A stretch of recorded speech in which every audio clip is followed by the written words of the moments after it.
எல்லாருக்கும் hi, welcome back to Jaya's life. பாத்ரூமில் Harpic use பண்ணால் கை ஃபுல்லாக ஒரு மாதிரி அரிக்கிற மாதிரி இருக்கும். அது வந்து பட்டுச்சு அப்படின்னா ரொம்ப பிக்கிற மாதிரி இருக்கும், இல்லைனா எரிச்சலாக இருக்கும். இந்த மாதிரி ப்ராப்ளம் உங்களுக்கும் இருக்கா அப்படின்னா கண்டிப்பாக இதை ட்ரை பண்ணி பார்க்கலாம்.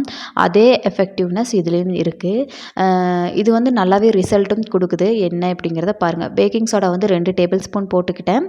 அது கூட சர்ஃப் பவுடர் 2 டேபிள் ஸ்பூன் போட்டுறேன். என்கிட்ட லிக்விட் இருந்தங்காட்டி நான் ஆட் பண்ணிட்டேன். அதாவது சர்ஃப் பவுடர் மாதிரியே தான் மிஷின் ஊற்றுற லிக்விட் இருந்தங்காட்டி ஆட் பண்ணிட்டேன். இல்லை அப்படின்னா விட்டுறலாம், ஒரு பிரச்சனையும் கிடையாது. நான் இது எக்ஸ்ட்ரா தான் வந்து ஆட் பண்ணிக்கிறேன். இந்த லிக்விட் ஊற்றுனதுக்கு அப்புறம் வந்து இது கூட கொஞ்சம் வினிகர் ஊற்றிட்டு, அதாவது அரை டம்ளர் வினிகர் ஊற்றுறோம் அப்படின்னா 1.5 டம்ளர் தண்ணி அது கூட ஊற்றணும். நான் வந்து வினிகர் கொஞ்சம் எக்ஸ்ட்ராவே எடுத்திருந்தேன். ஒரு 3/4 டம்ளருக்கு மேலேயே எடுத்திருந்த மாதிரி இருந்தது. சரின்னு சொல்லி நான் வந்து 2 டம்ளர் தண்ணி ஊற்றியிருந்தேன். வினிகர் ஊற்றின உடனே ஸ்பூன் வச்சு நல்லா கலக்கி விட்டுருங்க. ஏன்னா கீழே வந்து சர்ஃப் பவுட்ரு, அதோட அந்த பேக்கிங் சோடா இதெல்லாம் இருக்கும் இல்லைங்களா, அதனால் வந்து அதை நல்லா மிக்ஸ் பண்ணி விட்ருங்க. உங்ககிட்ட வினிகர் இல்லைன்னா ஒரு ப்ராப்ளம் கிடையாது. லெமன் இருக்குது அப்படின்னா 2 லெமன் இது கூட சேர்த்துட்டிங்க அப்படின்னா இதே ஒர்க்கு வந்து அதுலேயும் ஒர்க் ஆகும். அதுக்கப்புறம் பார்த்திங்க அப்படின்னா நல்லா தண்ணி ஊற்றி நல்லா மிக்ஸ் பண்ணி ஒரு பாட்டிலில் எடுத்து போட்டு வச்சுக்கணும். அதாவது பாட்டில் அப்படின்னா வாட்டர் பாட்டிலில் வந்து போட்டு ஒரு மூடியில் ஓட்டையை போட்டு வச்சிட்டிங்க அப்படின்னா நல்லா புழிஞ்சு விட்டுக்கலாம் ஃபுல்லாக. பிஃபோர் வந்து பாத்ரூம் இப்படி தான் இருந்தது. நான் வந்து வீக்லி ஒன்ஸ் கண்டிப்பாக க்ளீன் பண்ணிடுவேன். ரொம்ப என்னால் தேய்ச்சி பண்ண முடியாது. எனக்கு ஷோல்டர் பெயின் ஆயிரும். அதை வந்து ஒரே முட்டா என்னால் அவ்வளோ தேய்க்க முடியாது. கொஞ்ச நேரம் ரெஸ்ட் எடுத்து தான் அதுக்கப்புறம் வந்து சிங்க்கு, அதுக்கப்புறம் டாய்லெட் இந்த மாதிரி எல்லாத்தையும் க்ளீன் பண்ணுற மாதிரி இருக்கும். ஃபஸ்ட்டு வந்து இந்த ஸ்ப்ரேவை வந்து ஃபுல்லாக எல்லா பக்கமும் தெளித்து விட்டுட்டு நான் ஒரு 3/4 மணி நேரமே ஊற வச்சிட்டேன். நீங்கள் ஒரு 10 மினிட்ஸ்க்கு மேலே எப்போ வேணாலும் வந்து வாஷ் பண்ணிக்கலாம்.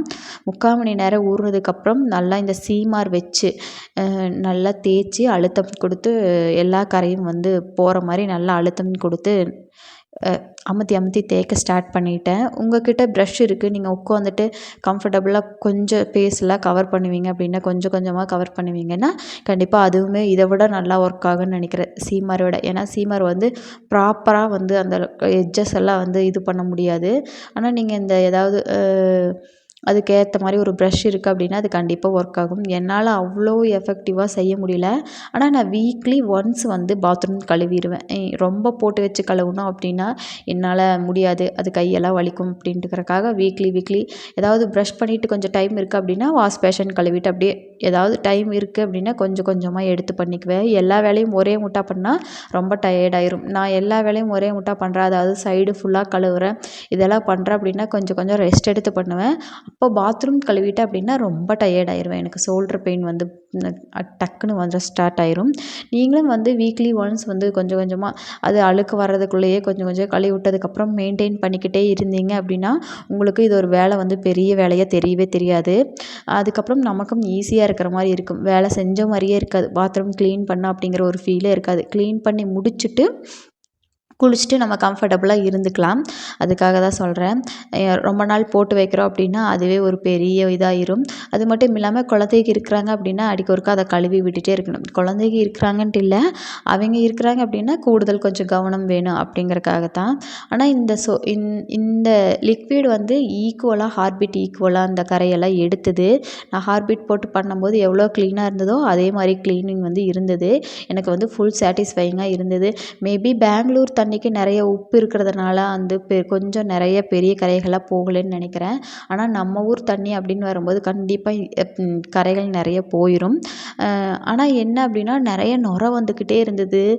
அதனால் வந்து ஒரு 5-6 டைம் நல்லா தண்ணி ஊற்றி கழுவ வேண்டிய சுச்சுவேஷன் தான் இருந்தது. நீங்களும் வந்து நல்லா ப்ராப்பராக கழுவி விட்டுருங்க. இல்லை அப்படின்னா எனக்கு கால் வச்சு வலிக்கி விட்டுருச்சு.